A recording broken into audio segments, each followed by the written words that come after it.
Hi friends, this is Sarah from Crafting and Relaxing, and today I am sharing an art journal page made out of some old file folders with you. They are very, very large, amazing file folders, so I think they're letter size.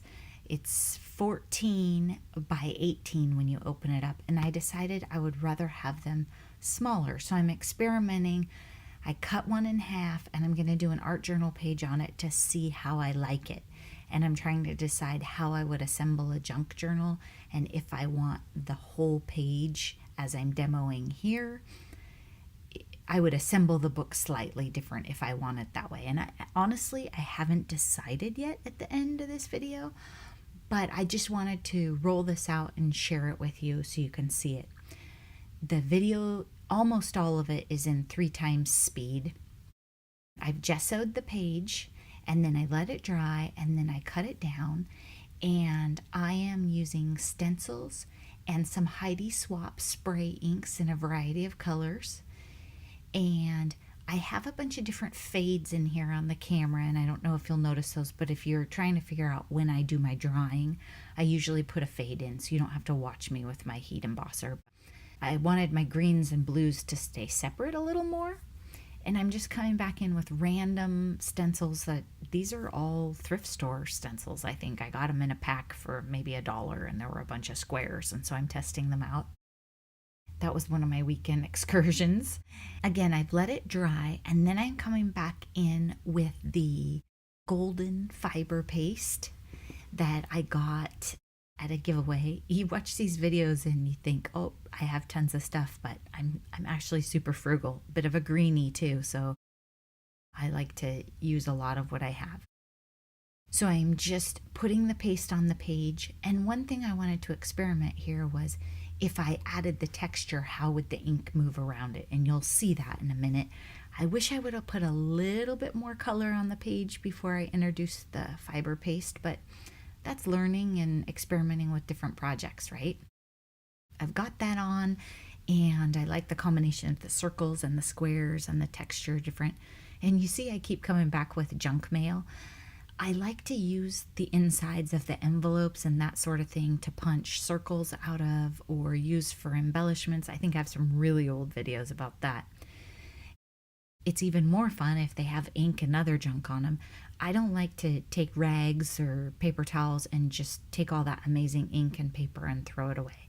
And here I've dried the blue and the green, and I'm taking that gold Heidi Swapp and just getting it in a big gooey beautiful mess.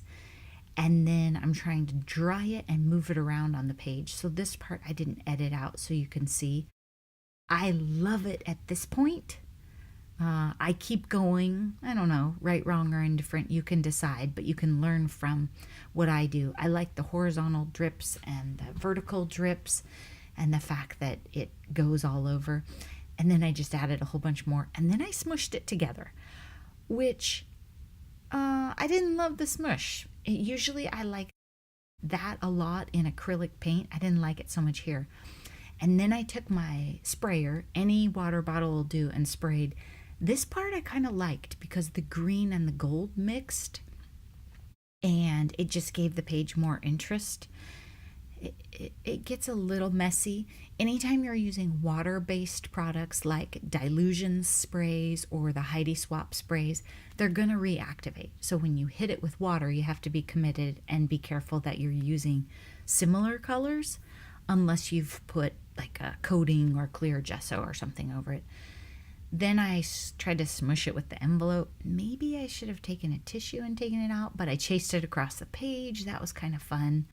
But you can see how where I put the texture paste, it really brought out the texture, but it didn't stick below.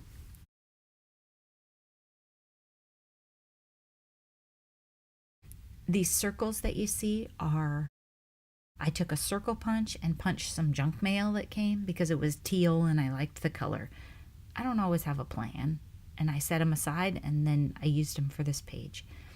That roller, I don't know, is that a wallpaper tool? I honestly have no idea what that is, but I keep it in my craft supplies and I use it for a lot of things.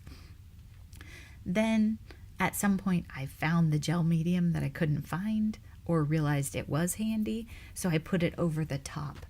And that puts some glue on the top of those and kind of holds them down, so when I come back with so many water-based products, it's not moving them around. And here I'm taking the stencil and lining it up and putting the Sparks, the translucent Prima Sparks paint on there. I don't know if this made it better or worse, but a lot of what I was trying to do on this page was just see how it would turn out. I had done a basic couple of video, maybe just one video, I think at this point, with the Metallique and the Sparks paints, but I really wanted to do a project with them, so I brought them into this. I am just making a big gooey mess and testing it out. But remember, mostly what I'm trying to do, oh, this part was amazing. I think the camera was off. You might want to rewind that. I don't know if you're interested. See that giant glob of paint that I'm working with on the thing? Something happened and I dropped the can, the little jar of paint, and it shot up. It got on the wall. It got on the mat. I'm surprised it didn't ruin my phone because I film with my phone and it was above it. It was a giant mess, but I don't think the camera was on because I thought I was done, so I had turned it off. Anyway, one thing I will tell you about these Metallique and Sparks paints in these little Prima jars, the jars themselves are a little awkward for the weight of the paint because these are pretty heavy paints. So, I don't know. Be careful if you're buying and using them because you can get paint on your wall and not in a good way. It was a mess. It was a mess, but it's okay. It was fine. And I'm kind of glad it wasn't this blue because it wouldn't have cleaned up nearly as well. And here I'm just putting a big stripe. I loved this blue when I was testing the colors, and so I wanted this on my page. It's a little louder than I thought it would be, over the top of it, and I thought about putting something on it to soften it or go back in, but in the end I decided to leave it. I still haven't added a quote or a sentiment to this page, and I don't know if I will. I don't know if you'll see it later in what to do with ugly art journal pages, but I just left it this way when I was done, and I just love this blue paint. I just want to put it on everything, except not spill it and get it all over the ceilings. And let's see, what else did I want to make sure I told you about this? Oh, after I put this paint on, I let this project sit for several days before I came in with the gold leaf, and I'll show you that in a minute. But I hope you're enjoying just the chaos of this page and the fact that I sped up the video, but I didn't spend a lot of time thinking about this. I just had squares and dots, and I repeated in different ways, and I was just trying to get creative and try something. I don't know about you, but I can spend a lot of time planning, and I think we only have so much time in our lives for fun, so don't sit around and spend your Saturday planning your projects. Make your projects. That's kind of the point of this video. It's kind of the point of my whole channel, right? You will see people who look like they have planned the card that they're going to make and show you for hours, and they've measured everything and they've written it all up, and that's great. I love to watch those videos, but that's not the kind of videos I'm going to make. Here, I just came in with a small, I thought I could leave it messy and that I would like it, and I changed my mind. Once it dried, I came back in with a small brush and thickened it up a little, and also just tidied up some of the lines. I am not that good with a paintbrush, as you can see, so that wasn't really what I was concerned about. It also bothered me that where I went over the texture paste, or fiber paste, I didn't fill it in very good.